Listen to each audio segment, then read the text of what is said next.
আমি আজকে একটা নতুন রান্না করছি, গার্লিক ডিম।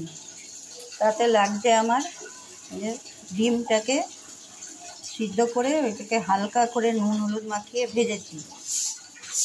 নুন পরিমাণ মতন, একটু লঙ্কার গুঁড়ো, একটু মেথি ফোড়ন দিব, একটু রসুন, একটু চিনি আর এই টক দই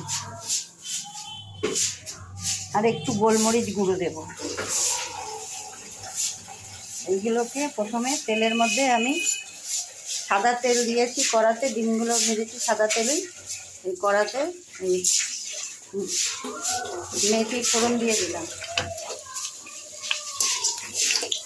মেথিটা ফোড়ন দিয়ে এর মধ্যে একটা গোটা রসুন আছে, এটাকে থেতো করে রেখেছি, রসুনটা দিয়ে দিলাম। এতে আর পেঁয়াজও দিব না আর আদাও দেব না।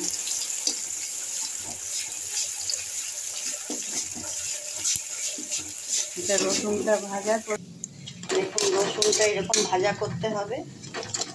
আবার কাঁচা কাঁচা থাকলে আবার রসুন গন্ধ ছাড়বে। এটাকে লাল লাল একটু ভাজা করে, আবার পুড়ে গেলেও কিন্তু তেতো লাগবে। এটাকে এইভাবে ভাজা করবে। এর মধ্যে আমি একটু পরিমাণ মতন নুন দিলাম, একটু চিনি দিলাম, একটু গোলমরিচের গুঁড়ো দিলাম, সামান্য একটু লঙ্কার গুঁড়ো দিলাম। দিয়ে এগুলোকে একটু নাড়াচাড়া করে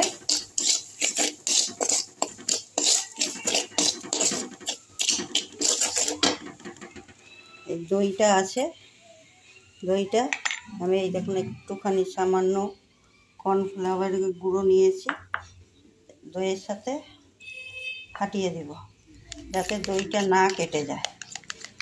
ময়দা থাকলে ময়দাও দিতে পারেন, কর্নফ্লাওয়ার না থাকলে অসুবিধা নেই, ময়দা দিয়েও ঘাটিয়ে নিতে পারেন। দিয়ে এটাকে আমি কড়াতে দিয়ে দিচ্ছি।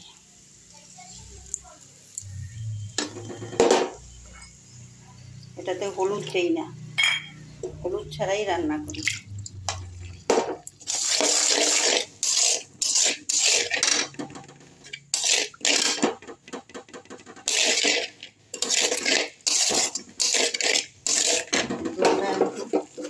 নাড়াচাড়া দিয়ে সামান্য একটু জল দেব।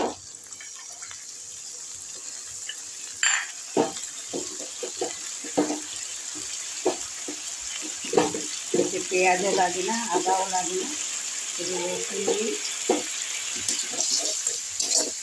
পেঁয়াজও দিই, আদাও দিই, শুধু রসুন দিয়ে করছি। অল্প মিনিটে হয়ে যায়।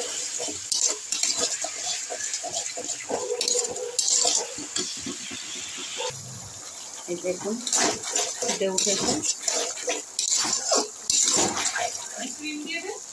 এর মধ্যে আমি এখন একটু জল দিয়ে দিলাম, ডিমগুলো দিয়ে দিলাম।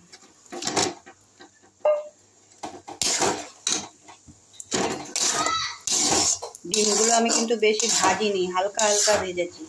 ডিম বেশি ভাজলে শক্ত হয়ে যায়, এই জন্য একটু হালকা হালকা ভেজে নিয়েছি। আর এতে বেশি কিছু লাগে না, অল্প কিছু দিয়ে সুন্দর রান্না হয়। দেখুন এটা ফুটে উঠেছে, এখন আমি এটা গ্যাস বন্ধ করে দিলাম। ডিমগুলোকে না আমি একটু চিড়ে চিড়ে দিয়েছি যাতে মশলাগুলো ঢোকে। গ্যাস বন্ধ করে দিচ্ছি।